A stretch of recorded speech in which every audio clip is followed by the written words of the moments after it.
Kia ora koutou and welcome to Through the Ages in about 3 minutes. It has no solo mode, it's a game for 2 to 4 players, playing time is long, and it's a pretty complex game. It's the dawn of civilization and you are in charge of guiding your people through to the modern era. To do this you will need to develop infrastructure, keep your people happy and safe from aggression. But most importantly, you must fund the arts and develop the greatest culture of all. The game ends a turn after the civic cards run out. The winner is the player with the most culture points after final scoring events are resolved. Drafting. You will select new civic cards from the main display. Engine building. You will want cards that work well together. Player turn. There are 3 tracks you will adjust throughout the game. The first is your military score, the second your science points, and the third your culture. Whenever you change a score, adjust it here. Cubes drive this game, so let's look at them. White cubes are your civic actions, red your military. When you improve your government, you can get more cubes. Technologies and wonders also help. Each action in the game spends cubes. Unless noted, these actions use white cubes. Drafting new cards costs 1 to 3 actions each. Do not replace cards taken until the end of your turn, then discard some based on player count and slide them left. If one card deck runs out,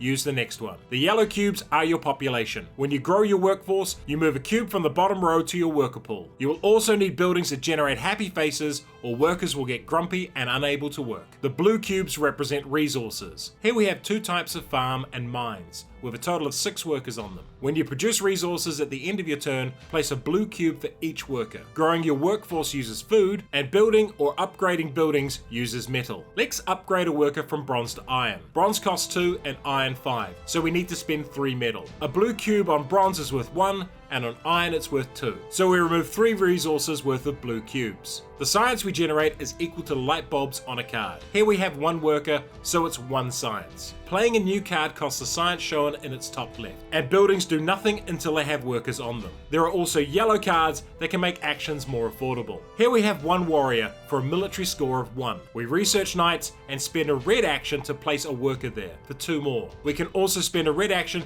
to add an army bonus card. At the start of your turn, you can seed a card into the event deck. Some of these impact players based on military strength, provide territories to colonize, or impact all players. Instead of seeding a card, you can play an aggression or a war using red actions. If you are targeted by an aggression, you can boost your military score with cards. These cards are also used for colonization. And if you have too many blue cubes on your board before production, you might lose some to corruption, so try to avoid that. Why would you like this game? Through the Ages is a low-luck, high-skill civilization game where long-term planning and skillful use of your limited actions and resources is the key to winning. There is something quite satisfying about developing your civilization and seeing it grow over time, adding in new buildings, techs, and wonders. Each decision has consequences. One dramatic one is that you can only have 1 leader per age, so making the right choice is huge. And there are a lot of different paths to victory and cards to choose from. Another important decision point to consider. In conclusion, a game for the serious gamer who wants to commit the time to a long and quite cutthroat civilization game. The best thing about this game is its app. It handles all the busy work that dramatically slows down the game in person. However, all that cube shuffling is time consuming,